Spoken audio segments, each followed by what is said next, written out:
అస్సలాముఅలైకుం guys. Today మనమైతే ఇక్కడ రామనగర్పేటలో ఉన్న మసీద్కి అయితే వచ్చాం భయ్యా ఇఫ్తార్కి.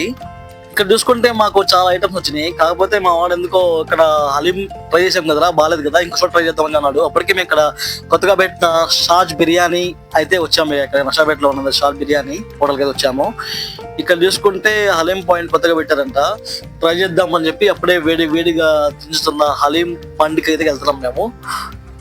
ఇక్కడ చూడండి భయ్యా హలీం ఎలా చేస్తున్నారో, మొత్తం నీట్గా హలీం మొత్తం చేసి మొత్తం పార్సల్స్ చేస్తున్నారు. ఇక్కడ మేమైతే ఒకటి తీసుకున్నాము, మటన్ హలీం తీసుకున్నాం మేమైతే. ఇక్కడ చాలా జ్యూసీగా ఉంది, చాలా స్పైసీగా ఉంది, చాలా బాగుంది. మార్నింగ్ సరిపడదు ఏంటంటే ఇంకా బిర్యానీ ఆర్డర్ పెట్టాడు. అండ్ ఇక్కడ బిర్యానీ చూసుకుంటే టేస్ట్ విషయానికి చాలా చాలా బాగుంది. బిర్యానీ చాలా సూపర్గా ఉంది భయ్యా.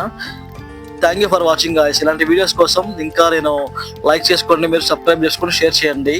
Bye bye.